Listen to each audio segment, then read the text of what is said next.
This teddy bear and bird stuffed animal will be held hostage until my demands are met.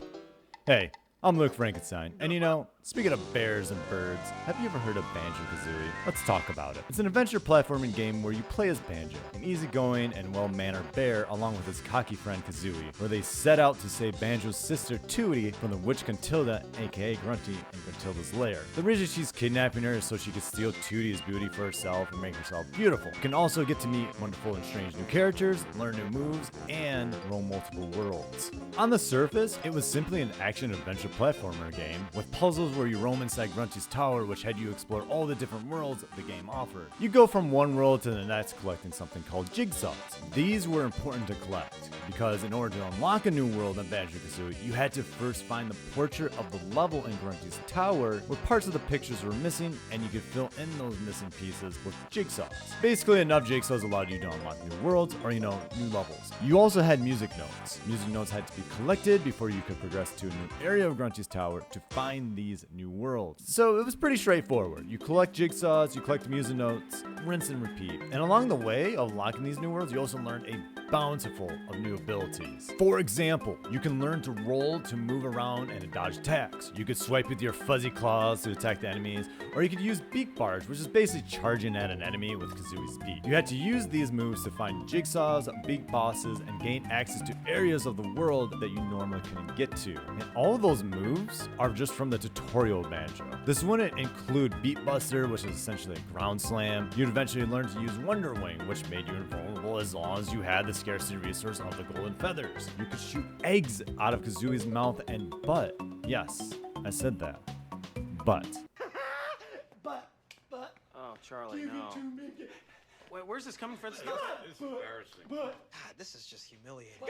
And all the abilities were all unique, felt fun, and had uses in the game. On top of all the abilities, you also got to meet a cool guy called Mumble Jumble, who would turn you into other animals, such as a walrus, insects, or even just turn you into a pumpkin, and they all had some type of unique ability to them that you couldn't have in your regular form. Some of these transformations were needed to gain access to new areas of the world, to get jigsaws that you normally couldn't get, or, And what's remarkable with all these abilities, moves, bosses, platforms, a game like this, for how old it is, would normally have wonky camera controls, kind of like Mario N64. And though my memory of this game was quite some time ago, Banjo Kazooie actually had some pretty decent camera controls, such as when you needed to shoot the eggs out of Kazooie, or you needed to fly around the map. Whatever the reason might be, the devs did a pretty good job with the cameras, I would say. But honestly, of all the things that made this game, but what made this game so special wasn't, in my opinion, the gameplay or the camera control. No. It was the writing and characters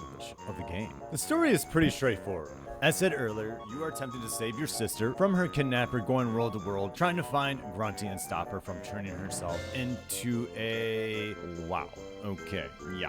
Anyways, what made the story in this game isn't the story itself, but the details in Banjo Kazooie. For example, like the worlds. All the worlds have their own personality that, in my opinion, for its time, pops. Even in today, there's still quite some great personality in these worlds. None of the worlds feel quite like the others, and there was reasons for that. For starters, the worlds all had a memorable landmark. Mad Monster Mansion had the Haunted Mansion. Mumble Jumble Mountain had, the mountain, and the Termite Hive to climb like a mountain. You had Freezy Easy Peak, had a huge snowman along with a small village to it. But Banjo had something else, something even more special than memorable landmarks. In a game like Banjo, where you're traveling between worlds through Grunty's tower, it's easy for a game like this to feel empty. So the devs did something that was actually quite genius that I feel games even today can sometimes miss out on.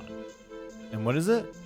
Just plain old banter with the characters. Throughout the game, Banjo and Kazooie will banter with each other when they learn new moves, when they meet a boss, meeting other characters you help along the way, such as Gobi the Camel and Clinker, who by the way is also the landmark for Clinker's Cavern. You would also have characters who helped you out, such as Mumble Jumbo on your adventure. On top of that, it was common to have conversations with the bosses in this game and why they wanted to stop you. You had Grunty insulting you inside her own tower. Cauldrons, which were just portals that help you move around the tower, would also speak with you. Items could speak, such as the eggs and even feathers. Jigsaws could speak. Music notes could speak. Everything could speak. And this is right here why I believe that Banjo Kazooie struck the hearts of so many gamers because of the memorable characters that you got to meet along the way in a vibrant world filled with an abundance of abilities and memorable events.